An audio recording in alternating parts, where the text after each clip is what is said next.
လုံးဟာလောကလုံးဘာတွေဖြစ်နေတယ်ဆိုတာထက်ကိုလောကဘာဖြစ်နေလဲဆိုတာက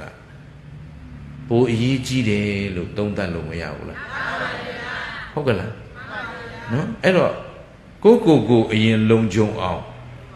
နော်ကာကွယ်ထားဖို့လိုအပ်မလိုအပ်အဲ့တော့တော်ကောင်းတို့တွေအဲ့ဒီပြင်ပကကြောက်ရောက်လာမဲ့အန္တရာယ်တွေနဲ့သူတော်ကောင်းတို့လောကလို့ပြောတဲ့ဒီခန္ဓာယုံနံထဲမှာရှိနေတဲ့ကိလေသာအန္တရာယ်ပါတယ်ဒီလိုပြောရတာကဘာကြောင့်လဲဆိုတော့စိတ်လို့ပြောတဲ့သူတော်ကောင်းတို့မှာဒီခန္ဓာမှာတကယ်ရှိတာယုတ်တရားနဲ့နံတရားထဲမှာစိတ်ဆိုတာဘာတရားတော့နံတရားစိတ်ဆိုတာကအဲ့ဒီနံတရားထဲမှာပူပေါင်းကပ်ညှိလာမဲ့ကိလေသာနော်အကုသိုလ်တွေကိုဖြစ်ပေါ်စေတာလောဘဒေါသကိလေသာတွေမရှိဘူးလားအဲ့ဒီကိလေသာစိတ်တွေဟာကိလေသာတကယ်တော့စေတသိက်အဲ့ဒီစေတသိက်တွေကဒီဘက်ကစိတ်ကိုလွှမ်းခြုံထားရင်ကိုလောကပျက်စီးမယ်ဟုတ်ကဲ့လားအဲ့တော့အဲ့ဒီ virus တွေနဲ့ကိလေသာဘယ်ဟာကြောက်เสียကောင်းvirus ကအလွန်ဆုံးတတ်ရင်တဘဝပေါ့ကွာနော်အခုတို့ဘဝများစွာတန်တရားသိစီခဲ့တာဘာလို့လဲဟုတ်ပြီဒါဖြင့်တို့ကြောက်ရမှာကဘာလို့ကြောက်ဟုတ်အဲ့တော့အဓိစိတ်ဒီစအာယောကော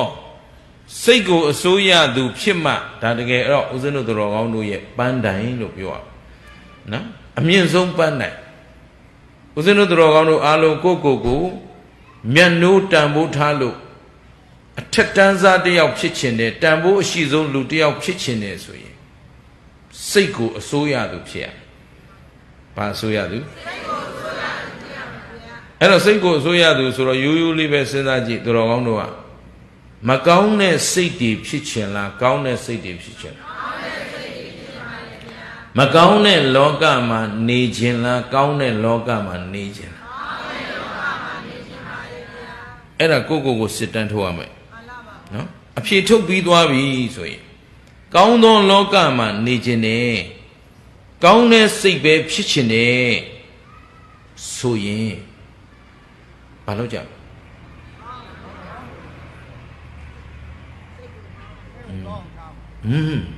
ဖြစ်အောင်လုပ်ကြဖို့ပဲ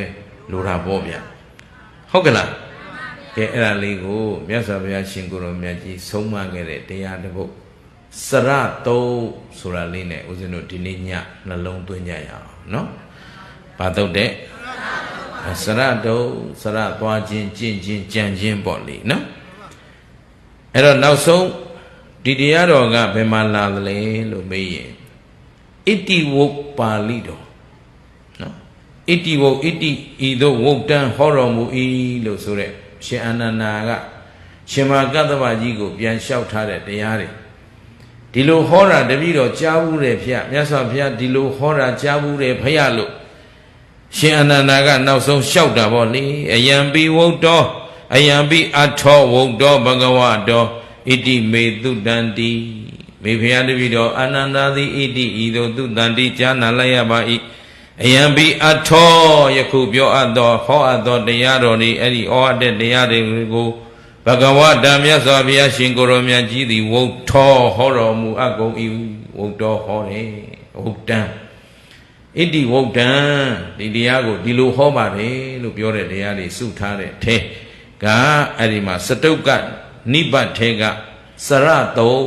တဲ့ဒီလိုလေးမှတ်ထားနော်အဲ့ဒီမှာနောက်ဆုံးအရှင်အနန္ဒာလျှောက်လိုက်တဲ့စကားကစရံဝါယတိဝါတိဋ္ဌံနိသိဏောဥဒ္ဒဝါတယံယောဝိတကံဝိတကေတိဘာပကံကဟနိသိတံကုံမဲ့ကံပဋိဘန္နောသောမောဟနေယတုမုစိတောအဘဘောဓာရိသောဘိက္ခု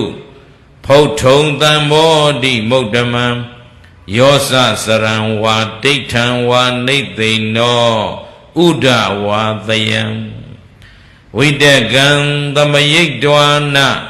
ဝိတကုပသမေရတောဘဖောသောတာရိသောဘိက္ခု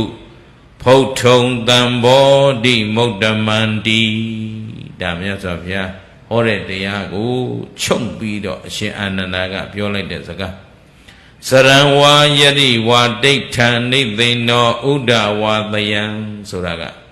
အကျဉ်သူသည်တဲ့သွားနေတဲ့အချိန်ပဲဖြစ်ဖြစ်ရက်နေတဲ့အချိန်ပဲဖြစ်ဖြစ်ထိုင်နေတဲ့အချိန်ပဲဖြစ်ဖြစ်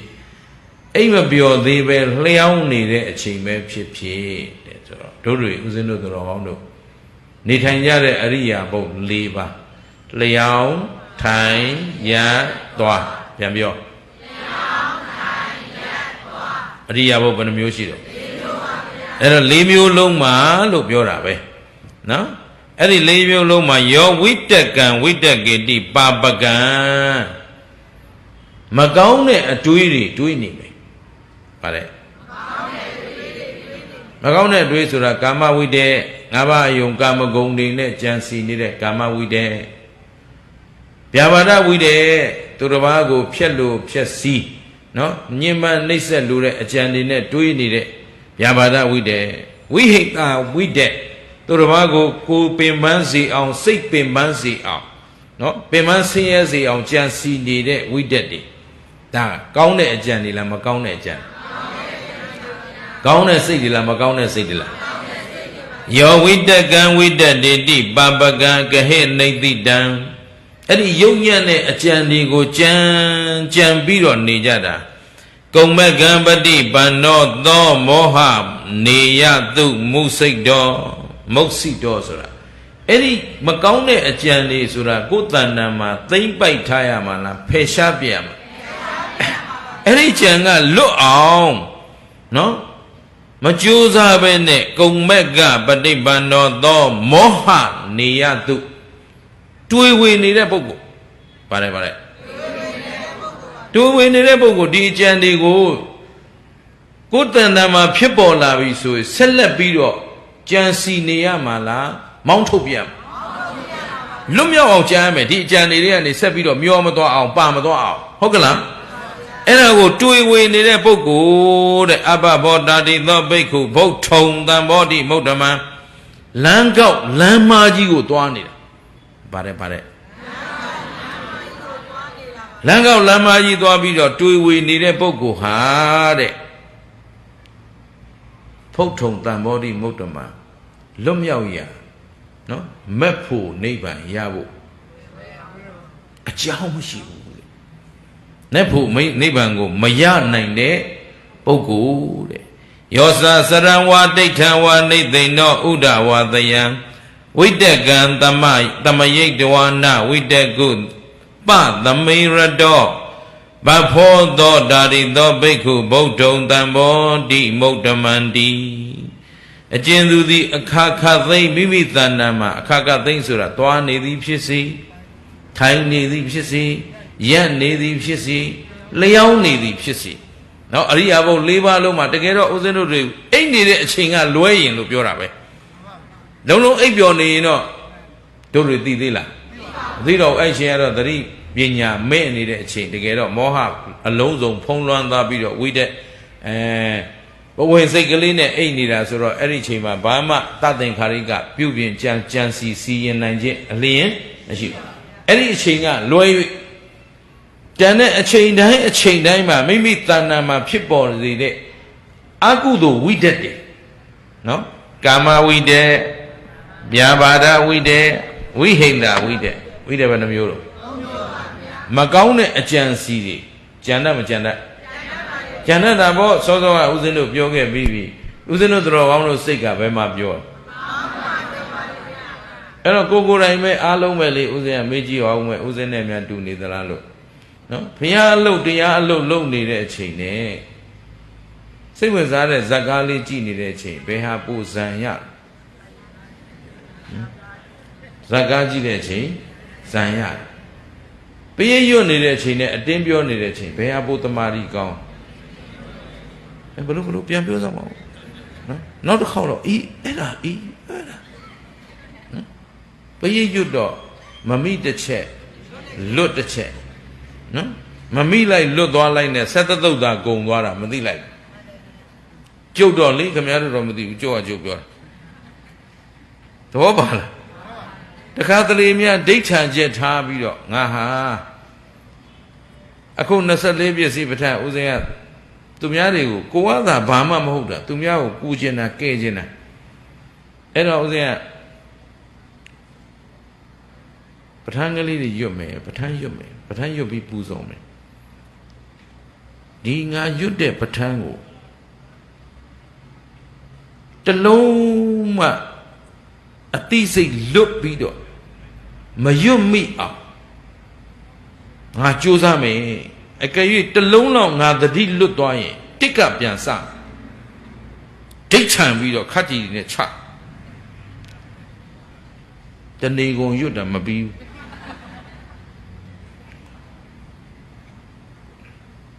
သောပါလားဟိုပဋ္ဌာန်းကျမ်းကြီးတွေပူဇော်တယ်ရှေ့မှာပဋ္ဌာန်းကျမ်းစာအုပ်ကြီး9အုပ်နောက်ဥစဉ် iPad ထဲမှာလည်းရှိတော့အားရင်အားသလိုကိုယ့်အကိုဒိဋ္ဌံလေးနဲ့ရွတ်စာအုပ်ကြည့်ပြီးရွတ်သွားတာပဲတစ်ခေါက်ကနှစ်ခေါက်နှစ်ခေါက်ကသုံးခေါက်သုံးခေါက်ကလေးခေါက်ရွတ်ပါများလာတော့ဘယ်စာပိုက်ပြီးဘာလာမယ်ဘာလာမယ်ဘာလာမယ်ဆိုတာသိနေတယ်ဒါပေမဲ့အလွတ်ကျက်ထားတာတော့မဟုတ်ဘူးနော်ကျက်မထားပေမဲ့ရွတ်ရင်းနဲ့ခင်ဗျားတို့တော့မသိဘူးနော်တကယ်တော့စာလည်းမမြင်ဘူးအာယုံလည်းအဲ့ဒီထဲမရောက်ဘူးဗဇက်ကတော့ဘာဖြစ်နေလဲရွတ်နေတာပဲချောလို့သူကလည်းသူအပြန်နားထောင်ရင်ဒီကိုရောကြီးတော်တော်တမာရီကောင်းတယ်လို့ထင်မှာအမှန်တော့ဘသူကရွတ်နေမှန်းကိုမသိဘူးဟမ်စာလည်းမြင်သလားဆိုမမြင်ဘူးအသတိထားကြည့်လို့ငါဘယ်မျက်နှာရောက်သွားပြီလဲဟိုစာရွက်လန်သွားရင်တော့ကိစ္စမရှိဘူးကဘယ်နှာရောက်သွားရင်ဆိုလက်ကအလိုလိုသူ့တိုင်မနဲ့သူပါသွားတာဒီ iPad ကြမပါဘူးမပါတော့ဘယ်နှာရောက်ဘလို့ကြည့်လိုက်ရင်အဲ့စာအကုန်လွဲပြီဘာလို့ဆိုတော့ကိုအာယုံတွေကတစ်ခုမှမရှိဘူးကဲကောင်းတဲ့အလုပ်ကြတော့အာယုံကစွဲသလားဟိုကျုပ်ပြောတာပါမစွဲဘူးနော်ခင်ဗျားတို့တော့မသိဘူးသူတော်ကောင်းတို့တော့ဟုတ်လားမကောင်းတဲ့အလုပ်ကြရင်မလွတ်ဘူးဗျအဲ့ဒီထဲကသွားကိုမသွားဘူးငါဓာကြီးတွေးမိပြန်ပြီသွားဓာကြီးတွေးမိပြန်ပြီသွားဘယ်လို့မှမရဘူးအချိန်ချင်းပြန်ဝင်လာကြည့်ဒါဖြင့်ခင်ဗျားတို့ကျုပ်တို့စိတ်ကဘယ်မှာပြောလဲတေးကြလားခုနဥစဉ်နဲ့ဖြစ်စဉ်တူတဲ့လူတွေများပါလားဘာမတူတဲ့လူကတော့လွတ်မြောက်ပြီးသားမို့လို့ကိစ္စမရှိဘူးအိမ်ပြန်ရင်လည်းပြန်တော့ရပြီနော်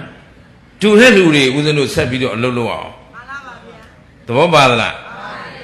အဲ့ဒါဗျဥစဉ်ကဒုက္ခဓမ္မတွေပေါ့မနေစေချင်ဘူး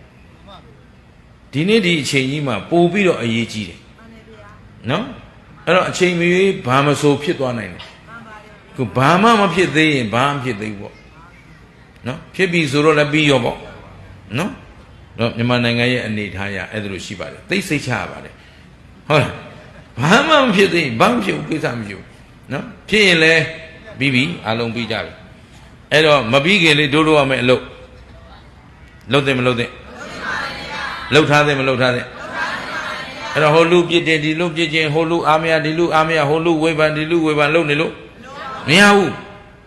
ဘယ်သူလောကဘယ်သူကြည့်ကိုလောကဘယ်မှာရှိကျင့်သလားအဲ့တော့မြတ်စွာဘုရားရှင်ကိုရောမြတ်ကြီးကစရတုတ်မှာအရင်ဆုံးစရတုတ်လို့အမည်တွင်သွားတာကခြေသားတို့တဲ့လမ်းသွားနေတဲ့အချိန်မှာကိုယ်တဏ္ဍာမှာကာမဝိတ္တတွေဗျာပါဒဝိတ္တတွေဝိဟိန္တာဝိတ္တတွေဖြစ်လာခဲ့ပြီဆိုရင်ဟောမဖြစ်ဘူးလားဖြစ်သလားဖြစ်လာခဲ့ပြီဆိုရင်တဲ့အဲ့ဒီဖြစ်လာတဲ့ကာမဝိတ္တဗျာပါဒဝိတ္တကိုဝိဟိန္တာဝိတ္တတို့ကိုလက်ခံထားခဲ့မယ်စွန့်လွတ်ဖို့မကြိုးစားဘူးဖျောက်ဖျက်ဖို့မကြိုးစားဘူးဝိတ္တကင်းအောင်မပြုတ်ဘူးနောက်တစ်ခါအဲ့ဒီဝိတ္တဒီအကြံစီမျိုးနောက်တစ်ခါကိုယ်တဏ္ဍာမှာမဖြစ်ပေါ်စေရဘူးလို့အားထုတ်မထားဘူးကိုယ်တဏ္ဍာမှာဖြစ်ပေါ်နေတဲ့အဲ့ဒီဝိတ္တ၃ပါးနောက်ကကိလေသာတွေကိုစာထဲမှာတော့ကိလေသာကိုပူပန်စေမှုမပြုတ်ဘူးလို့ပြောတယ် ဒါတော့ကိလေသာကိုယ်တဏ္ဍာမှာကွဲကွာသွားအောင်မလုပ်ဘူးဆိုရင်ဒီလိုပြောတာနော်အဲ့လိုမလုပ်တဲ့ပုဂ္ဂိုလ်ဟာတဲ့အကုသိုလ်ကိုကြောက်အောင်မလားအကုသိုလ်ကိုကြောက်တဲ့လူလို့ပြောမလားမကြောက်တဲ့လူလို့ပြောမလားကာမဝိတ္တဗျာပါဒဝိတ္တဝိဟိတဝိတ္တဒီဝိတ္တ၃ပါးနဲ့သာခင်ဗျားတို့မွေ့လျော်နေတယ်ဆိုရင်အကုသိုလ်မကြောက်တဲ့ပုဂ္ဂိုလ်နော်အကုသိုလ်ကိုမရှက်တဲ့ပုဂ္ဂိုလ်အဲ့တော့အကုသိုလ်ကိုမရှက်မကြောက်ဘဲနဲ့ကိုယ်တဏ္ဍာမှာမဖြစ်ပေါ်သင့်တဲ့ဒီစိတ်တွေကိုမဖြစ်အောင်ဒီကိလေသာတွေကိုနောက်တစ်ဖန်ပြပြီးတော့ပေါ်ပေါက်မလာအောင်အပြီးတိုင်ခြေမုံမှုနှိပ်ကွမှုနော်ဆန့်ကျင်မှုမပြုဘူးဆိုရင်ကိလေသာကိုပူပန်စေတယ်ဆိုတာဒါဘာလို့ဆိုတော့ကိလေသာနဲ့ဦးဇင်းတို့ရဲ့ခန္ဓာနဲ့ထာဝစဉ်တွဲနေတယ်တော်ကောင်းတို့စိတ်ထဲမှာတန်တရားတစ်လျှောက်လုံးအမြဲတူနေခဲ့တာလောဘဒေါသမောဟမာနဒိဋ္ဌိအိတ်တာမစ္စယအဘိဇ္ဇာပြာပါဒကိလေသာတွေမရှိဘူးလားအဲ့ဒီကိလေသာစိတ်တွေကတော်ကောင်းတို့ဦးဇင်းတို့ထာဝစဉ်တွဲနေတဲ့စိတ်တွေဟုတ်ပလားအဲ့တော့စလုံးလေးကဦးဇင်းတို့စာပေမှာကိလေသာကိုပူပန်စေမှုမပြုဘူးဒီစကားလုံးလေးဦးဇင်းကလည်းစာဖတ်အဲ့ဒါလိုပေါ့တလုံးသိချဖတ်ဘယ်နဲ့ကိလေသာကိုပူပန်စေမှုလဲနားလည်အောင်ကြည်ကြည်ပြည့်ပြည့်သူတော်ကောင်းတို့ကိုပြန်ပြောပြခြင်းတော့အထာဂရတွေရှာတိကတွေရှာဘာပြောတာလဲဆိုတော့အခုဦးဇင်းတို့သူတော်ကောင်းတို့အမတန်ချစ်ခင်တဲ့ပုဂ္ဂိုလ် 2 ယောက်ကွဲကွာသွားမှအမတန်မစိုးရိမ်ဘူးလားခွဲရမှာကွဲရမှာဟုတ်ကလားသေကွဲရှင်ကွဲကွဲရမှာမကြောက်ဘူးလားမစိုးရိမ်ဘူးလားအဲ့ဒီတိုင်းပဲကိလေသာလည်းခမည်းတော်တဏ္ဍာမှာအမြဲကန့်ညှိပြီးနေတဲ့တရားအဲ့တော့သူတော်ကောင်းတို့အခုတရားအားထုတ်ပြီးတရားနာပြီးဆိုရင်ကိလေသာအမတန်စိုးရိမ်ဒီကောင်နဲ့ငါနဲ့များဦးစားကွဲတော့မှာလားပေါ့သဘောပါလားကိလေသာခွဲခွာသွားမှာအမတန်စိုးရိမ်နေဒီသဘောလေးပြောတာအမတန်ကြပြားဆန်းတာဒါလင်္ကာဆန်းတဲ့စကားလုံးလေးပေါ့နော်အဲ့တော့ဒီကိလေသာကကိုယ်တဏ္ဍာကခွဲခွာသွားမှာဆိုလို့စိုးရိမ်ပူပန်သွားတာကိုကဘာလို့ဆိုသူ့ကိုခွဲတော့မှာကွဲတော့မှာအဲ့တော့သူနဲ့ဥစားကွဲအောင်လုပ်နေပြီဆိုရင်ကိလေသာပူပန်သွားပြီတဲ့ဆိုတော့ကိလေသာနဲ့ဥစားကွဲအောင်မကြိုးစားဘူးဆိုရင်ဒီလူပြင်းမယ်တဲ့မြတ်စွာဘုရားဗါလဲဒီပုဂ္ဂိုလ်ဟာသွားနေတုံးပေါ်တဲ့ကိလေသာကာမဝိတ္တဗျာပါဒဝိတ္တဝိဟိတဝိတ္တတွေကိုတခါတည်းသွားနေတုံးမှာမောင်းထုတ်နိုင်အောင်ဖယ်ရှားပြစ်နိုင်အောင်နောက်တစ်ခါကိုယ်စီပြန်မလာအောင်နော်ဒီကိလေသာနဲ့ကိုယ်နဲ့ထာဝစဉ်ဥစားကွဲအောင်မကြိုးစားဘူးဆိုရင်အာဟုသို့မကြောက်တဲ့ကောင်ဒီကောင်လူပြင်းမယ်တဲ့ရှင်းမလားအဲ့တော့မြတ်စွာဘုရား 4 ပါးလုံးပြောတယ်စရသွားနေတဲ့အချိန်နိသိဏထိုင်နေတဲ့အချိန်ထိုင်နေတဲ့အချိန်မှာရောကာမဝိတ္တဗျာပါဒဝိတ္တဝိဟိတဝိတ္တတွေမဖြစ်ဘူးလားမဖြစ်တတ်ဘူးလားဖြစ်တတ်တယ်ဖြစ်နေကြတာပဲတတိပဋ္ဌာနဘာဝနာစိတ်နဲ့ဒီဝိတ္တစိတ်တွေနော်အကုသလဝိတ္တစိတ်တွေဘယ်စိတ်ကအဖြစ်များကိုယ်တော်တို့တနေ့ကိုယ်စိတ်ကိုအကဲခတ်ကြည့်တနေ့ကုန်များခင်ဗျားတို့စောင့်ကြည့်ဘူးလားအလုံးအေးဘာလို့ခေါ်မလို့ဖြစ်နေမှန်တာပြောတာဟုတ်ဗျာနော်အဲ့လိုရိုးသားသားဝန်ခံတာတာတို့သို့တော်ဒါကောင်းတဲ့စကားတော့မဟုတ်ဘူးဗျနော်တဏီကုံစောင့်ကြည့်ကြစမ်းပါအောင်လို့ပြောရမှာပေါ့အခုမြတ်စွာဘုရားရှင်ကိုရောမြတ်ကြီးကသွားနေတုံးပေါ်လာတဲ့စိတ်ကိုလည်းမောင်းထုတ်တယ်ထိုင်နေတုံးပေါ်လာတဲ့စိတ်ကိုလည်းမောင်းထုတ်ပြေနော်ရက်နေတုံးပေါ်လာတဲ့စိတ်ကိုလည်းလျှောင်းနေတုံးအိတ်မပျော်မချင်းပေါ်သမျှကိလေသာစိတ်တွေကိုလည်းအဲ့ဒီကာမဝိတ္တနော်ကာမဝိတ္တဆိုတာ 5 ပါးအယုံကာမဂုဏ်နဲ့ပတ်သက်တဲ့အကြံစီတွေမရှိဘူးလားအခုခင်ဗျားတို့သားရေးသမီးရေးစီးပွားရေးလူမှုရေး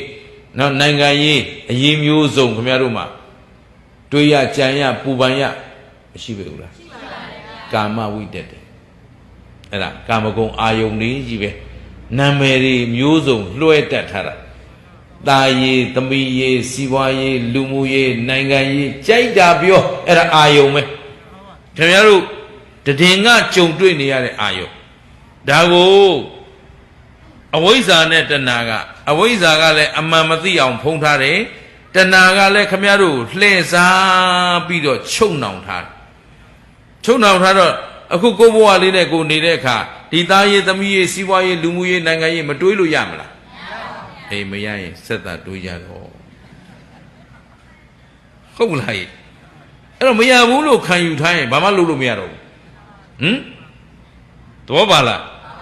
အဲ့ဒါ तू ကဘာလဲဘု து လက်ချက်လဲဆိုတော့အဝိဇ္ဇာတဏှာရဲ့လက်ချက်နော်ကိုအရာရောက်ခြင်းနဲ့အရေးပါခြင်းနဲ့ထင်ပေါ်ခြင်းနဲ့ကြော်ကြားခြင်းနဲ့ဆိုတဲ့ဓာတ်ခံစိတ်နော်ဒီအိမ်ကြီးမှာပဲကိုအရေးကြီးဆုံးဒီရက်ကွက်ထဲမှာကိုအရေးပါဆုံးဒီနိုင်ငံမှာကိုအရေးရောက်ဆုံးနော်ဖြစ်ရှင်တဲ့ဒီဓာတ်ခံစိတ်ကနေပြီးအဲ့ဒီအာယုန်တွေကညှို့ပြီးဖန်ဆာတာတဏှာကလှည့်စားပလိုက်တော့ဒါမလို့ရင်ပဲတာဝန်မကျေသလိုလို့ဒါမလို့ရင်ပဲနော်ကိုယ့်ဘက်ကပြက်ကွက်ပြီးတော့ကိုကလူစွမ်းကောင်းမဟုတ်တော့သလိုလို့ဟုတ်ကလားလှည့်စားခံနေရဘာမှမဟုတ်တည်ငါတခဏလေးတွေ့ကြတဲ့အာယုံခံစားမှုတသက်ကလေးခမည်းဘလောက်အစွမ်းကောင်းကောင်းခမည်းမရှိတဲ့နောက်ငါမရှိဒီလူတွေဘယ်လိုနေပါလိမ့်သူဟာနဲ့သူနေမှာပဲနေမရှိလို့လည်းဘာမှမရှိဘူးငါမရှိတဲ့အရာလည်းဘာမှမရှိဘူး तू မရှိတဲ့အရာလည်းဘာမှမရှိဘူးဒီလိုပဲရှေ့ရလူတွေဒီလိုမရှိသွားခဲ့ပြီးနောက်လူတွေဒီတိုင်းသွားခဲ့တာပဲကြီးကျယ်တွေလျှောက်ပြောဘာဖြစ်လို့ဆိုတော့အဝိဇ္ဇာဖုံးလွှမ်းထားတော့ပညာမဲ့နေတာတကယ်အမှန်တရားကိုမသိဘူးအဲ့တော့တော်ကောင်းတို့ကတကယ်လုံရမဲ့တာဝန်အခုဗုဒ္ဓရဲ့သားတော်သမီးတော်ဖြစ်လာတဲ့အခုလိုအဖိုးတန်အမျိုးမှန်ဘဝကလေးမှာကိုလှုပ်တဲ့လှုပ်ထိုက်တဲ့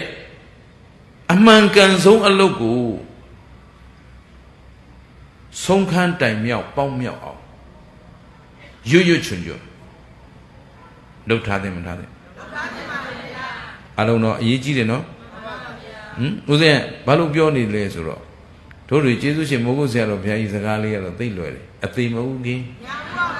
ခင်ဗျားတို့ပုံပေါ်လေးတော့ပြောနေကြတာပဲအခုဆိုရင်တကယ်တွေးကြည့်ရင်အဲ့ဒီသိချင်းတရားတွေဟာနီးတဲ့နီးနော်အန္တရာယ်တွေဟာများတဲ့များလာပြီဆိုတော့အန္တရာယ်မလာမချင်းထိုင်ဆောင်နေရမှာလားဟုတ်ပါဘူးဩငါတို့အန္တရာယ်တွေနီးလုံးဟာတို့မှာဘာအကာအကွယ်အဆောင်ရှောင်မှမရှိတော့အဲ့ဒီအန္တရာယ်တွေထက်ကြောက်စရာကောင်းတာဘာလို့လဲကိုယ်စိတ်ထဲမှာရှိနေတဲ့အန္တရာယ်အဲ့တော့သူ့ဟာသူဘယ်အန္တရာယ်လာပါစေတော့ဒီအန္တရာယ်လက်အောက်ကအချိန်မီလွတ်အောင်ကျင်နာကြလားအဲ့ဒါကိုခင်ဗျားတို့ဝိဇ္ဇာပညာအားနေတော့အသိပညာအားနေနေတဲ့အခါကိုကြုံတွေ့နေရတဲ့ကိုလောကကလေးကဒီသားရေးသမီးရေးစီးပွားရေးလူမှုရေးနိုင်ငံရေးဒီအရေးကိစ္စတွေဟာကိုယ့်အတွက်ဗราဏအလုပ်ဖြည့်ပြီးတော့ကာမဝိတ္တတွေနဲ့အချိန်ကုန်ဘာနဲ့အချိန်ကုန်တနေ့ကိုယ့်ကိုတနေ့ကုန်ပြန်စဉ်းစားကြည့်တနေ့ကုန်စစ်ပိုင်းပြီးတော့ကြည့်ငါဘာဝနာအလုပ်ကုသိုလ်အလုပ်လုပ်နေတဲ့အချိန်နဲ့ဒီကာမဝိတ္တတွေနဲ့ဘယ်ဟာများနေလဲနော်ဗျာပါဒဝိတ္တသူတော်ဘာကိုနှိစ္စလိုစိတ်ညှဉ်းပန်းလိုစိတ်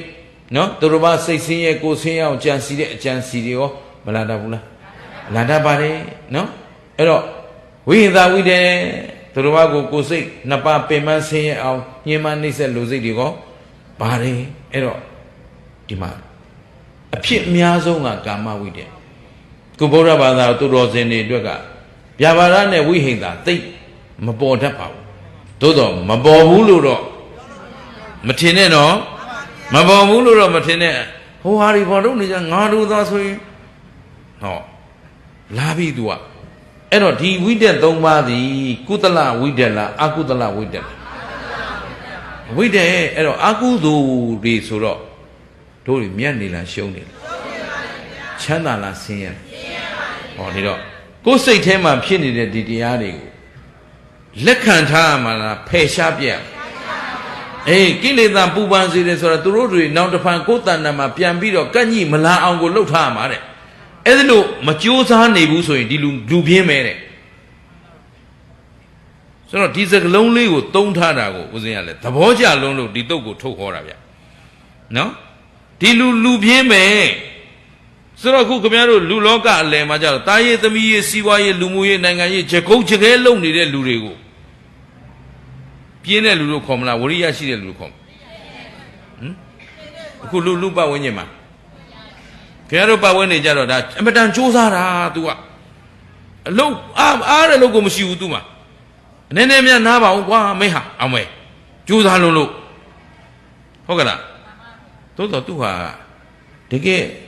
စစ်မှန်မှန်အကျိုးရှိတဲ့အလုပ်စူးစမ်းနေတာလားဟုတ်ဘူးဗျပညာရှိဘက်ကကြည့်တော့ तू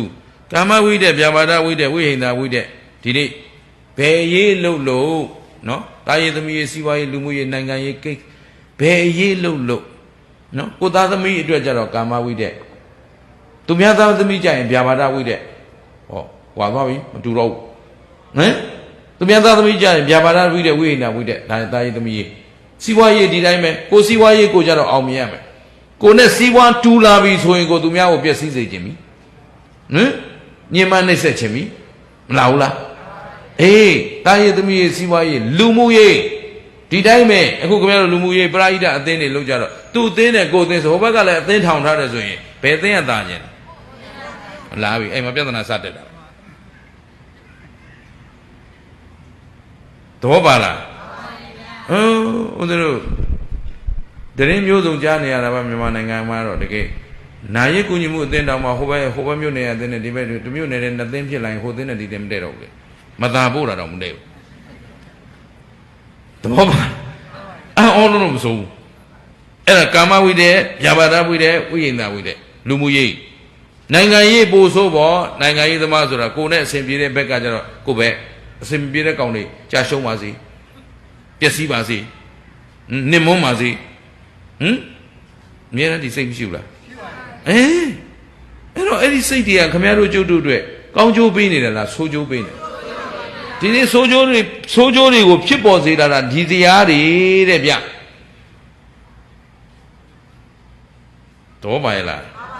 အဲ့တော့အားလုံးဦးဇင်းတို့တော်ကောင်းတို့တွေကိုယ်တဏ္ဍာမှာကိုစစ်ကြည့်လိုက်တဲ့အခါမြတ်စွာဘုရားအရိယဘုတ်၄ပါးနဲ့ပြောတယ်နော်ရပ်နေတဲ့အခါမှာပဲဖြစ်စေထိုင်နေတဲ့အခါမှာပဲဖြစ်စေသွားနေတဲ့အခါမှာပဲဖြစ်စေလျှောင်းနေတဲ့အခါမှာပဲဖြစ်စေဘယ်ချိန်ဖြစ်ဖြစ်ဒီဝိတ္တ၃ပါးပေါ်လာခဲ့ရင်ဖယ်ရှားနိုင်အောင်ကြိုးစားရမကြိုးစားငပြင်းနဲ့ဟုတ်ကလားဘာဖြစ်လို့ငပြင်းလို့ပြောလိုက်တယ်လဲဆိုတော့လှုပ်သင့်လှုပ်ထိုက်တဲ့အလုပ်ကို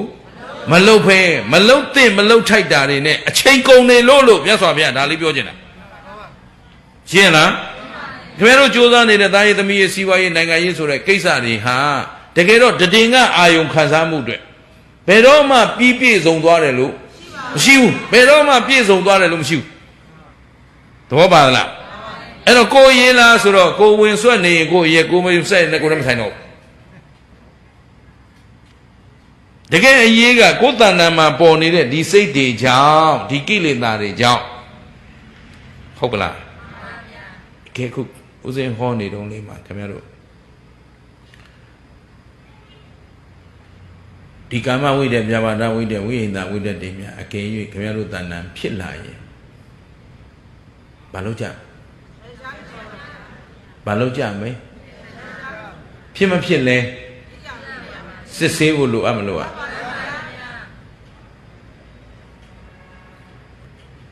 တရားနာယုံနာဖို့လာကြတာလား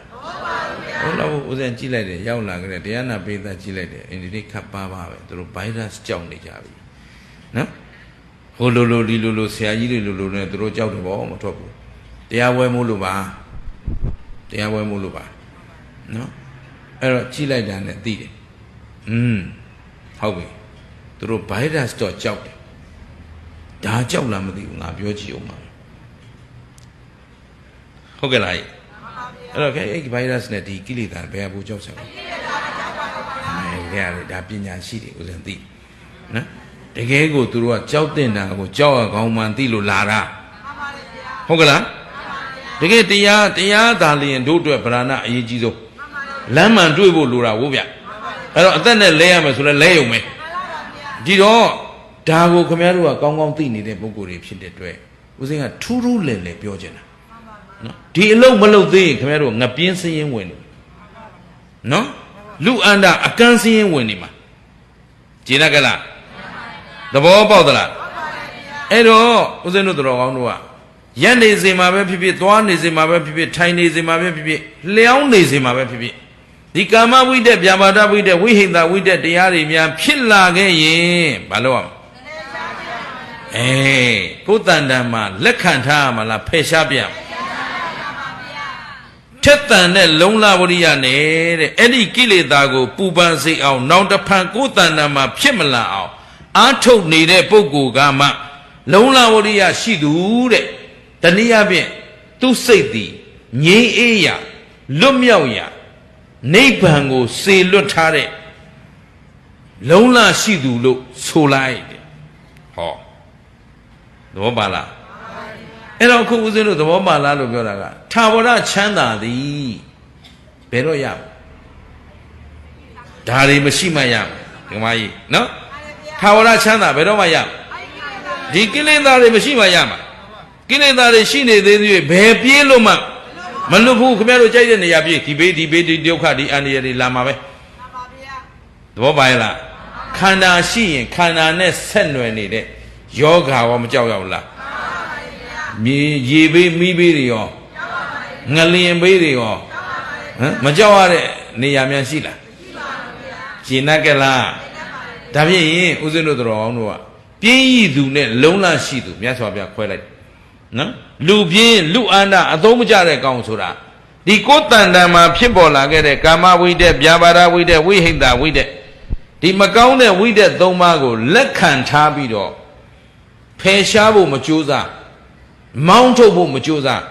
နောက်တစ်ဖန်ပြန်ပြီးတော့ဖြစ်မလာအောင်အာမထုတ်ဘူးဆိုရင်ဒီလူပါလေလူပြင်းမယ်အဲ့တော့တာယသမီးရဲ့စီဝါရေးဘယ်လောက်ကြိုးစားနေဒီအလုံးမလုပ်သေးရင်ဒီလူပါလေနိုင်ငံရေးဘယ်လောက်တက်ကြွသူလုံနေဒီအလုံးမလုပ်သေးဘူးဆိုရင်လူပြင်းလူဖြစ်မယ်ရှင်းရလားအဲ့တော့အလုံးနော်ဦးဇင်းတို့တော်ကောင်းတို့တွေကအခုဗုဒ္ဓမြတ်စွာဘုရားရဲ့အဆုံးအမသာသနာနဲ့တကယ်နိနိကကထိတွေ့နေကြတဲ့သုတ္တဝါအရိယာသာဝကောတွေပြီးပြီနော်လုံလစိုက်ထုတ်ပြီးတော့ဒီပယ်တဲ့တရားတွေကိုမလို့ပယ်နိုင်အောင်ကြိုးစားအဲ့တော့ရိုးလေးဦးဇင်းတို့ပြောတော့ကာမဝိတ္တတွေဗျာပါဒဝိတ္တတွေဝိဟိတဝိတ္တတွေဆိုရင်ဒီမှာကာမဝိတ္တကိုနိခမဝိတ္တနဲ့ပယ်မယ်ဘာနဲ့ပယ်မယ်နိခမဝိတ္တကာမဂုဏ်တွေအာယုန်တွေကိုစွန့်လွတ်ခြင်းနဲ့စိတ်နော်ယုံထွက်ခြင်းနဲ့စိတ်ဟုတ်ကဲ့လားဒါဝိယုံထွက်ခြင်းနဲ့အတွေးနိခမဝိတ္တတော်ပြီဒီအလုပ်တွေမပြီးနိုင်တဲ့အလုပ်တွေမဆုံးနိုင်တဲ့အလုပ်တွေတော်ပြီဒီကာမဂုဏ်ကလွတ်မြောက်ရာပဲငါသွားတော့မယ်နိခမဝိတ္တအဗျာပါဒဝိတ္တဗါလဲအဗျာပါဒဝိတ္တဘယ်သူတူတယောက်မှမပင်ပန်းကြပါစေနဲ့မဆင်းရဲကြပါစေနဲ့နော်ဆင်းရဲဒုက္ခအပေါင်းကလွတ်မြောက်ပါစေဟုတ်ကလားအခုဘေးဒုက္ခအန္တရာယ်တွေချိန်ချောက်ပြီးမနေဘူးလားချိန်ချောက်မှုကလွတ်မြောက်ပါစေနော်အန္တရာယ်တွင်းကပုဂ္ဂိုလ်များလည်းအန္တရာယ်ငြိမ်းချမ်းကြပါစေအန္တရာယ်ကလွတ်မြောက်ကြပါစေမကြရောက်သေးတဲ့ပုဂ္ဂိုလ်များလည်းဘေးအန္တရာယ်မကန့်ညှိကြပါစေနဲ့ဘယ်သူတယောက်မှကိုယ်လည်းမပင်ပန်းပါစေနဲ့စိတ်လည်းမပင်ပန်းပါစေနဲ့ကိုယ်လည်းမဆင်းရဲပါစေနဲ့စိတ်လည်းမဆင်းရဲပါစေနဲ့အဗျာပါဒဝိတ္တအဝိဟိတဝိတ္တကိုယ့်ရဲ့ကာယကံဝစီကံမနောကံကြောင့်ဘယ်သူတယောက်မှစိတ်ဆင်းရဲကိုယ်ဆင်းရဲမဖြစ်စေရဘူးကဲဒါလေးကအပြန်အဖြစ်ပြောတာဒါပေမဲ့ဦးဇင်းတို့ကဒီလောက်နဲ့တင်းတိမ်နေဖို့မဟုတ်ဘူးသူ့ကိုအပီးတိုင်ချုပ်ငိမ့်ဖို့ဆိုရင်တို့တွေကဝိပဿနာအလုပ်ပါမှရ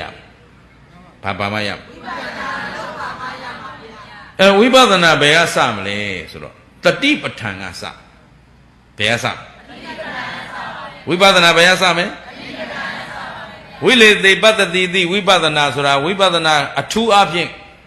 ရှုကြည့်မယ်ဝိပဿနာမှာကျတော့ပညာပါပြီတတိပဋ္ဌာန်မှာကျတော့တတိကဥစည်းထားတယ်တတိဥစည်းထားတော့ကာမဝိတ္တပေါ်လာရင်ပေါ်လာမှသိရမယ်ဗျာပါဒဝိတ္တဖြစ်နေရင်ဖြစ်နေမှဝိဟိတဝိတ္တဖြစ်နေရင်ဖြစ်နေမှကိုယ်တဏ္ဍာမှာမကောင်းတဲ့စိတ်တွေဖြစ်နေတာကိုဖြစ်နေမှသိရမယ်ဒါတတိပဋ္ဌာန်ဟုတ်ပြီနော်အဲ့တော့တိနေရာကနေပထမသိအောင်ကြိုးစားစတာကို တဏီကုံများ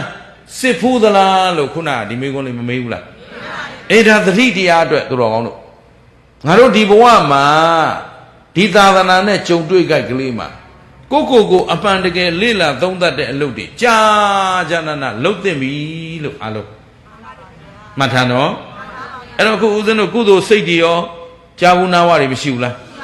အကုသိုလ်စိတ်တွေရောမရှိဘူးလားအဲ့တော့သိနေတယ်ဆိုရင်ကိုယ်တဏ္ဍာမှာဒီသိနေတဲ့စိတ်ကလေးတွေမှာကုသိုလ်တွေအဖြစ်များနေသလားအကုသိုလ်တွေအဖြစ်များနေသလားတနေ့ကိုယ့်အချိန်တွေကိုဘယ်လိုသုံးနေသလဲနော်လောဘဒေါသမောဟတွေနဲ့အသုံးချနေသလားအလောဘအဒေါသအမောဟတွေနဲ့အသုံးချနေသလားနေ့တိုင်းစီစစ်ကြည့်နော်အဲ့တော့စစ်ပိုင်းပြီးတော့ကြည်ငါမနဲ့အိယာထားလာတာဘယ်ချိန်ကနေဘယ်ချိန်တွင်းကိုမလုပ်ခဲ့လေနော်ဘယ်ချိန်ကနေဘယ်ချိန်တွင်းကိုမလုပ်ခဲ့လေအစားတော့စားနေစီမှာဘယ်လိုစားသလဲဘယ်လိုသတိရှိနေသလဲကိုအမြဲတမ်းသုံးသပ်ကြည့်နေရင်ကိုတွင်းတဏ္ဍာမှာဖြစ်ပေါ်ထိုက်တဲ့တရားမဖြစ်ပေါ်ထိုက်တဲ့တရားသိမလားမသိဘူးလားသိပါပါဗျာသုံးသပ်နေတဲ့လူကသိတယ်မသုံးသပ်ရင်မသိပါဘူးဗျာအဲ့တော့ပထမသတိရှိဖို့လိုအပ်တယ်ဘာရှိနေဖို့သတိလေးနဲ့ကိုယ်တဏ္ဍာမှာကာမိသန္တာကာမဂုဏ်နဲ့ပတ်သက်တာတွေပေါ်နေရင်ပေါ်နေမှသိရမယ်ဗျာပါဒဝိတ္တဒေါသတွေနဲ့ဗျာပါဒတွေနဲ့ပေါ်နေရင်လည်းပေါ်နေမှဝိဟိတဝိတ္တတွေပေါ်နေရင်လည်းပေါ်နေမှအဲ့တော့ဒီဝိတ္တ၃ပါးမဖြစ်တဲ့အကုသလဝိတ္တတွေကိုပေါ်နေပြီလို့သိရင်သူ့နောက်အစဉ်လိုက်သွားမလားရက်တန့်ပြစ်နိုင်အောင်ကြိုးစားရှင်းနေသလားအဲ့တော့စိတ်တစ်စိတ်ကိုပေါ်လို့ပေါ်မှနောက်ကသိနေပြီဩဒါအကုသိုလ်စိတ်ပဲပေါ်နေပြန်ပြီလို့သိနေရင်ဒီစိတ်တွေဆက်ပြီးတိုးပွားပါအောင်မလားတိုးပါတော့အဲ့ဒီနောက်ကနေသတိပဋ္ဌာနာဘာဝနာဝိပဿနာအလုံးနဲ့ကြည့်တော့ကာမဝိတ္တတွေပေါ်တော့ကောဒီပေါ်တဲ့ဝိတ္တမြဲသလားမြဲပါဘူးဟောလာပြီနော်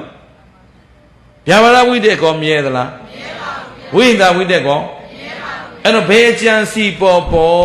သမျှစိတ်တွေဟာဖြစ်ပြီးရင်ဟောလောကမှာဖြစ်ပြီးမပြတ်တဲ့တရားရှိပါဘူးဗျာဟောအဲ့တော့ခုကိုလောကကိုကြည့်တော့ကိုယုတ်ကာယ ानु ပဒနာယုတ်ကလေးကြည့်တော့ယုတ်တရားသည်လည်းဖြစ်ပြီးတော့ပြည့်နေတာယုတ်တရားဆိုတာထာဝရတည်မြဲနေတဲ့တရားလားဖြစ်ပြနေတဲ့တရားဖြစ်လိုက်အစားထိုးလိုက်ပြန်ပြောအဲ့တော့အခုဆင်ញင်လိုက်တော့နော်ခုဦးဇင်းတို့အော်နေကြရင်ဒီတရားတွေကအမြဲအော်နေတာသိထားပြီးသားတို့တရားဓမ္မတွေအဲ့တော့သိထားပြီးသားကိုနှုတ်ကပြောနေရင်နဲ့ဘယ်ထဲထည့်လိုက်မလဲခန္ဓာထဲထည့်လိုက်နော်ကိုယ်ခန္ဓာဉာဏ်နဲ့ကြည့်လိုက်အခုငါတို့ထိုင်နေတဲ့ဒီယုတ်တရားကြီးဟာစထိုင်ကစားကယုတ်နဲ့အခုယုတ်နဲ့တူသေးလားအဲ့တော့ဒီယုတ်ကဘာဖြစ်တာအစားထိုးထားတာဘာလို့လဲအဲ့တော့အိမ်ကတရားနာမလို့လာတော့ကယုတ်နဲ့အခုယုတ်နဲ့ဟိုယုတ်ကဘာဖြစ်သွားပြီပြတ်သွားပြီအခုယုတ်စားထိုးသွားဒါဖြင့်ဒီယုတ်နဲ့ပဲခင်ဗျားတို့အိမ်ပြန်မလားဒီယုတ်ကြီးကအိမ်ပြန်ပါမလားအေးအခုယုတ်ကိုခဏနေရွှေ့လို့လဲခုနကယုတ်ကိုအခုယုတ်လိုချင်လို့လဲနှလုံးသွင်းတော့နော်မဲ့ဖို့နိဗ္ဗာန်ဆိုတာလေဦးဇင်းကပြောချင်တာတခါတည်းဒီလိုငုံဆောင်ကြည့်ပြကြည့်မျက်စိကြီးမိတ်ပြီးလို့ထိုင်နေမှရမယ်မျိုးမဟုတ်ဘူးအရှအနန္ဒယဟန္တာဖြစ်သွားတဲ့တရားနော်ပြန်ပြီးဆင်ခြင်ကြည့်အောင်အရှအနန္ဒကသောတာပန်တည်တာတော့ရှင်ပုံနာကဟောလို့သူဆရာရှင်ပုံနာနော်ရှင်ပုံနာကမှန်ထောင်တရားဟောဗာတရားမှန်ထောင်တရားအာနန္ဒမေမှန်ကြည့်ဘူးလားဆိုတော့ဟောကြည့်ဘူးတာဘောကုံတဲ့မင်းကြီးမင်းသားဘောကလာတာရှင်မင်းသားနော်နေတကာလက်နေတဲ့ကုံတဲ့လူလက်ရှင်အာနန္ဒကတကယ်အဲ့တော့ကုံတဲ့ကြီးကလာတဲ့ပုဂ္ဂိုလ်ဆိုတော့အလုံးဘုဒ္ဓတရှိတာပေါ့အဲ့တော့မှန်ကြည့်ဘူးတယ်အဲ့တော့ရေထဲမှာမျက်နှာကြည့်ဘူးတယ်ဟုတ်ပြီအဲ့တော့ရေထဲမှာမင်းမျက်နှာလေးဟတ်ကြည့်လိုက်တော့မင်းမျက်နှာမပေါ်ဘူးလားကွာမေးတယ်အဲ့တော့အရှင်အနန္ဒာမှန်ကြည့်တော့မှန်ထဲမှာဘယ်သူပုံပေါ်ရှင်အနန္ဒာပုံဒါဖြင့်မှန်ထဲဟာအာနန္ဒာလားဒါဖြင့်မှန်ပြင်ဘက်ကဟာအာနန္ဒာလားဟောဟမ်အကွက်ကိုအိမ်ရောက်ရင်မှန်ကြည့်ရင်နဲ့တွေးတော့နော်အဲ့ဒီဟာလေးပြောလိုက်တာအာနန္ဒာမင်းဘယ်မလဲကွာဆိုဒိဋ္ဌိပြုတ်တော်တာမှဖြစ်သွား မျက်စိမိတ်ပြီးထိုင်နေရတာမဟုတ်ဘူးနောက်တစ်ခါယဟန္တာဖြစ်ပြန်တော့ကိုပထမသင်္ဃာယနာတင်တော့မယ်ယဟန္တာပေါင်း900အဘိညာဉ်ရပုဂ္ဂိုလ်ကြီးရွေးထားတာသလဘိညာပရိတံပိဋ္ဌပတ္တတို့ဘုရားရဲ့သာသနာတော်မှာယဟန္တာပုဂ္ဂိုလ်များရဲ့ဒိဋ္ဌံပုဂ္ဂိုလ်တွေနော်အဆင့်အမြင့်ဆုံးပုဂ္ဂိုလ်တွေပဋိသမိတ္တပတ္တဆိုတာကဒီခန္ဓာအယနာဓာတ်သစ္စာပရိစ္ဆသမုပ္ပါတရားတွေကိုစာပေကျမ်းဂန်တွေနဲ့သင်ယူနေရတာမဟုတ်ဘဲနဲ့ခန္ဓာကိုနှလုံးသွင်းရင်းနဲ့ပိုင်းခြားသိမြင်ပြီးတော့သူကိုယ်တိုင်လည်းပိုင်းခြားသိတယ်သူများကိုလည်းရှင်းရှင်းလင်းလင်းပြန်ပြောပြတတ်တဲ့ဂုံအင်္ဂါတွေနဲ့ပြည့်စုံတာပရိသမိတ္တပတ္တဆက်လာဘိညာအဘိညာဉ်6ပါးနော်စေတောပရိယသူလားစိတ်ကြံနေလည်းသိတယ်ပုပ္ပေနိဗ္ဗာန်ရှေ့ပြည့်ဘဝတွေအားလုံးကိုလည်းပြန်ကြည့်နိုင်တဲ့ဒိဗ္ဗစကုဒိဗ္ဗသောတာဣတိဝိဒနော်အဘိညာဉ်တွေပြည့်စုံတဲ့ပုဂ္ဂိုလ်ဆိုဒိဋ္ဌံပုဂ္ဂိုလ်တွေကြီးရွေးတာဒါပေမဲ့900ရွေးတယ်499နဲ့ရပ်ထားတပန်းကအရှင်အာနန္ဒာမပါလို့မဖြစ်နေရာလွတ်တော့ခြံထားပေးတယ်မရွေးဘူးရှင်မကသဗ္ဗအာနန္ဒာပါရမယ်လို့မပြောဘူးအဲ့တော့ဘေးကယဟန်တွေကဝိုင်းတိုက်တော့နဲ့ရှင်အာနန္ဒာထည့်လိုက်ပါ तू မပါလို့မဖြစ်ပါဘူးတရားအလုံးသိတာ तू ပါဆိုတော့အများရဲ့မဲဆန္ဒအရာလက်ခံထားပေမဲ့တမ်းမဝင်အဲ့တော့ရှင်မကတ္တဗတိတ်ယဉ်နေတာနော်ရှင်အာနန္ဒာနဲ့ရှင်မကတ္တဗဆိုတာလေအမတန်အထက်တန်းကြတဲ့မျိုးနွယ်ကနေလာတာသိချမ်းသာတာပိပလိလူလင်တို့ကနေလာတာဟုတ်ဗျာနော်အဲ့တော့သူတို့အကျင့်လင်မယားနှစ်ယောက်ကဗြဟ္မပြည်ကလာတာကိုကအတိတ်ဘဝကဗြဟ္မပြည်ကလာတာလူပြည်ရောက်တော့လေဒီ၅ပါးကာမဂုဏ်တွေတတ်မဲ့ခြင်းမရှိဘူးသိချမ်းသာတာကြည်ကြည်တဲ့ချမ်းသာအဲ့တော့အိမ်ကမိမပေးစားတော့မလိုချင်ဘူးရွှေရုပ်ချွေစင်ရုပ်တစ်ခုဗဒိန်တယ်တွေနဲ့တခါတည်းလှုပ်ခိုင်းထားပြီးအခန်းနဲ့ဖွက်ထားမိဘတွေကလာတော့ဒီလောက်လာတာတွေ့ရင်ယူမယ်ဆိုတော့ဟိုမှာသူနဲ့ပါရမီပြည့်ဖက်ကရှိနေတော့အမလေးရွှေရုပ်ထက်တောင်လာနေသေးတယ်အဲ့တော့နှစ်ယောက်ရမင်္ဂလာဆောင်ပေးပန်းကုန်းချအိတ်တာသူတို့နှစ်ယောက်နော်ညီမမောင်နှမနှစ်ယောက်တွေ့ကြတော့ဘယ်နဲ့တော့ဆိုတော့ကျွန်တော်မျိုးမှမယူချင်ပါဘူးမယူဘူးလို့စာပြန်လိုက်တာအပြန်လန်စာရေးတယ်သူကအိမ်တောင်ရေးကိုစိတ်မဝင်စားဘူးကာမဂုဏ်အလုပ်တွေစိတ်မဝင်စားဘူးအဲ့တော့မောင်ကြီးတခြားတစ်ယောက်ရှာယူပါရေးတယ်တရားလည်းနှမဒီလိုပဲရေးတယ်အဲ့ရေးတဲ့စာနှစ်ဆောင်ကိုလမ်းသွားတဲ့နှစ်ယောက်ကတခါတည်းပြန်ပြင်ရေးပြီးတယောက်ပြန်ပေးပြီးတော့နော်လောက်ကြံပြီးမင်္ဂလာဆောင်ပေးလိုက်ကြတော့ဒါပေမဲ့ဘယ်လို့မှသူတို့ရဲ့အဋ္ဌာမပြတ်ဘူးနှစ်ယောက်တွေ့တဲ့အခါကျတော့တယောက်အပြန်လန်ပွင့်လင်းပြောကြပြီကဲမိဘတွေစိတ်ချမ်းသာအောင်တို့တွေနေလိုက်မယ်မောင်နှမလိုပဲနေကြစို့ဆိုပန်းကုန်းလေးချပြီးတော့နေကြတယ်မောင်နှမတွေကလာတာသိအဆင့်တက်မြင့်တာပြောချင်တာကနော်ဒီတော့မျိုးရိုးမြင့်မြတ်ခြင်းလာခြင်းကောင်းခြင်းနဲ့ပြည့်စုံတဲ့ရှင်မကတ္တပမထေရမြတ်ကြီးမြတ်စွာဘုရားသာသနာတော်ကိုဝင်လာတော့လည်းတခါတည်းမြတ်စွာဘုရားကိုယီမှန်းပြီးသင်္ကန်းဝတ်လာအဲ့ဒီဝတ်လာတဲ့သင်္ကန်းကြီးသူကသင်္ကန်းသုံးတယ်ဒုက္ခသင်္ကန်းကြီးအပေါ်တင်ပြီးလာတယ်မြတ်စွာဘုရားလာကြိုတယ်ကြိုပြီးတော့မြတ်စွာဘုရားဒုက္ခသင်္ကန်းနဲ့လဲလိုက်အဲ့ဒါတော့ဂုံနဲ့ပြည့်စုံတဲ့ကိုတော်ကြီးနော်အဲ့ဒီဘာလို့ဦးဇင်းကဒီလိုပြောနေတာလဲဆိုတော့အဲ့ဒီအရှင်မြတ်ကြီးတိတ်ပြီးတော့မျိုးရိုးမြင့်မြတ်တဲ့ပုဂ္ဂိုလ်ကြီးထက်တန်းစားပုဂ္ဂိုလ်ကြီးရှင်အာနန္ဒာဆိုတာလဲတာမညပုဂ္ဂိုလ်မူမြတ်စွာဘုရားညီတော်မြတ်စွာဘုရားနဲ့ရုပ်ရည်တော်လဲတူတယ်အယံမောင်းအဖြစ်လည်းမတိမ်မယိမ့်တူတယ်လို့တော့ပြောလို့မရဘူးမြတ်စွာဘုရားနဲ့အကုန်သွားတူလို့မရဘူးနော်အဲ့တော့မြတ်စွာဘုရားနဲ့ရုပ်ချင်းဆင်တယ်အယံမောင်းကလည်းမတိမ်မယိမ့်နော်ညီကိုလည်းတော်နေတယ်နော်အဲ့ဒါလို့ဂုံဘုတ်တွေနဲ့သိပြီးသူတို့သာသနာမှာလည်းမြတ်စွာဘုရားရှိတဲ့တက်တန်းတစ်ချောင်းလုံးသိချစ်ခင်ရတဲ့အတယောက်နဲ့တယောက်အပြန်လန်လေးစားကြတဲ့ပုဂ္ဂိုလ်နှစ်ယောက်ဒါပေမဲ့တကယ်အရေးကြတော့မငဲ့ဘူးနော်ဓမ္မဘက်ကနေစောင့်ရှောက်သွားစားရှင်မကတ္တဗကလက်ဖြောက်တီးပြီးတော့ဉာဏမထေရမြတ်ကြီးတွေကစူးစူးနစ်ပြောစရာရှိလာတယ်ဆိုရင်သူကလက်ဖြောက်ကလေးတီးပြီးတော့တို့သင်္ဃာယနာတင်ညမယ်အဖွဲ့တွေညီဇော်နန္ဒတယောက်ပါနေတယ်နော်ပုတ်စော်နန္ဒတယောက်ပါနေတယ်ညီဇော်နန္ဒလို့သူကပြောတယ်ညီဇော်နန္ဒဆိုတာကိလေသာမကုန်သေးလို့ဘာဖြစ်လဲကိလေသာမကုန်သေးတာဗျာအရှင်အနန္ဒလည်းသိတယ်ဒါငါနောင်တော်ကြီးကငါလှုပ်တာပဲငါပြောတာပဲဆိုပြီးတော့ကဲနောင်တော်ကြီးလည်းမပင်ပန်းရအောင်ဟော မြင့်မြတ်တဲ့ပုဂ္ဂိုလ်တွေအရိယာသူတော်စင်တွေကြတော့အောက်တန်းစားအတွေ့လုံးဝမတွေ့ငါ့ကိုနှိတ်ကိုလေခြင်းငါ့ကိုဆော်လေခြင်းတီးလေခြင်းလာလားမလာဘူးဗျသူတော်စင်စိတ်မြင့်မြတ်တဲ့အမျိုးမြတ်တဲ့ပုဂ္ဂိုလ်တွေမိတ်ဆွေစိတ်ကလည်းအပြည့်ရှိတယ်ဒီတော့နောင်တော်ကြီးအပြန်အလှန်လေးစားတဲ့ပုဂ္ဂိုလ်တွေဆိုတော့ဟိုကပြောလိုက်တယ်တို့တန်ခါနာတင်မဲ့ထဲဟေးတယောက်ကညီစော်နန်းနေတယ်ပေါ့မတတိဘူးပေါ့တကယ်တော့နော်တဏှတယ်လို့ဖြစ်နေတယ်ဒီခန္ဓာကြီးကလောက်ရမှာလောက်တာလောက်ရမှာစိတ်မပါဘူးဆိုတဲ့သဘောမျိုးပြောလိုက်တော့ဟိုကဩငါနောင်တော်ကြီးလည်းမပင်ပန်းရအောင်ငါကြောင့်လည်းသာသနာဂုံမပြည့်ရအောင်ငါမရရအောင်အားထုတ်မယ်ဆိုပြီးတော့နော်ကြံလာခဲ့တာတော့အဲ့ဒီပြောလိုက်တဲ့အချိန်ကလေးကကြံတာနော်2လ3လလတွေသာကုန်သွားတယ်သူမလုပ်ဖြစ်ဘူးနောက်ဆုံးမနေ့ပြန်သင်္ဃာယနာတင်တော့မယ်ဆိုတော့မှကြပြကြရထားတယ်ပြီးညတညလုံးချနော်အဲ့တော့တညလုံးအားထုတ်နေတယ်ကြကုတ်ကြေကခင်ဗျားတို့ပြောသလိုဆိုရင်လျှောင်းထိုင်ရက်လျှောင်းချင်းတောင်မပြုတ်တော့ဘူးနော်တွားချင်းရက်ချင်းဇင်းတကယ်တော့ဇင်းကြံလျှောက်ချင်းကိုဗဒနာထားပြီးသူလုံနေကြိုးစားပဲမဲ့အလုံးသိပြီးသားရသလားမရဘူးရှင်အနန္ဒဘယ်ချိန်ရသွား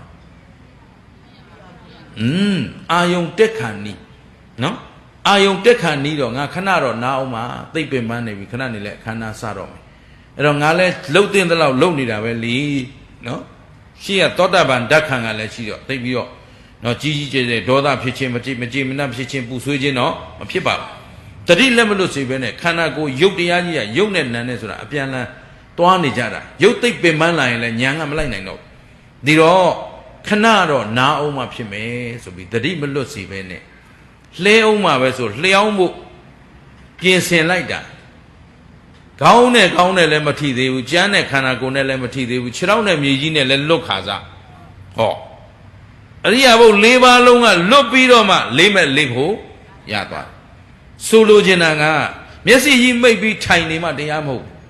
အခုတော်အောင်တို့ကိုမေးဖြေရင်မှအကျဉ်းချင်းဥစဉ်တို့ခုဝိပဿနာနဲ့ပတ်သက်လို့မေးလိုက်ရင်ဒီယုံနာတွေကလွယ်ပြီးပြောစရာ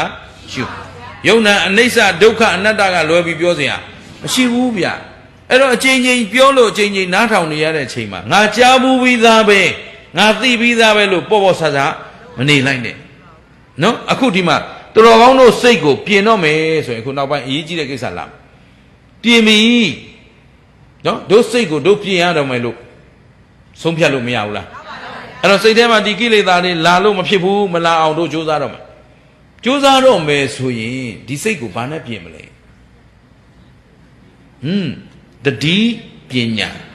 အဲ့တော့တွဲလိုက်ရင်အလုံးတတိထားဝရိယဆိုင်ပညာနဲ့ကြည်ပြန်ပြောအဲ့တော့အတူချုံပြောရင်ဒီ၃ပါးညီရတယ်ဗါလဲဘယ်၃ပါးတော့မြတ်တတိရဲ့ဝရိယရဲ့ပညာရဲ့အဲ့တော့တတိဒီသူတော်ကောင်းတို့ခန္ဓာကိုကတ်ထားနော်အခုမေးနေတာပဲရုပ်တရားလာနာတော့ကရုပ်အခုရှိသေးလားအဲ့ဒီရုပ်ပဲရောက်သွားပြီပြက်သွားခဲ့ပြီအဲ့ဒီရုပ်ကအကျွင်းကြံလေးများမကြံဘူးလားနှလုံးသွင်းတော့ဟမ်ရုပ်ဆိုတာဖြစ်ပြီးရင်ပြက်သွားတယ်ဖြစ်လိုက်အစားထိုးလာတာငကိုရုပ်လားဟောပြက်သွားတဲ့ရုပ်ကဘာလိုက်လာတော့ဘာမှကျင်တတ်ကြလားဒါဖြင့်ရင်အခုရုပ်နဲ့အိမ်ပြန်ကြမှာလားဒါဖြင့်အိမ်ပြန်ရင်လည်းဒီလူတွေမဟုတ်ဘူးလာတော့ကလည်းဒီလူတွေ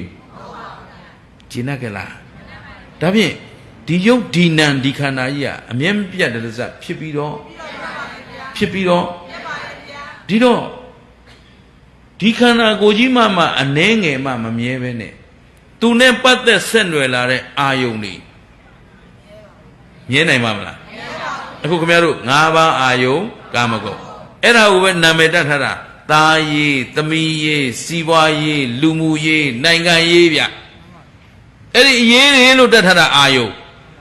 ကိုလက်ခံထားတာဒီခန္ဓာဟုတ်ကလားအဲ့တော့အခုခင်ဗျားတို့ခန္ဓာကြီးပဲအခုနှလုံးသွင်းကြည့်လိုက်တာတရားလာနာတော့ကအိမ်ကထွက်လာတာဒီလူတွေလားဟုတ်ပါဘူးဗျာအိမ်ပြန်มาရောဒီလူတွေလားဟုတ်ပါဘူးဗျာကျင်တတ်ကြလားဒါဖြင့်ဒီယုတ်ဒီနာကြီးကဖြစ်ပြီးရင်ပြည့်နေတာကိုပိုင်တဲ့ခန္ဓာလားမပိုင်တဲ့ခန္ဓာ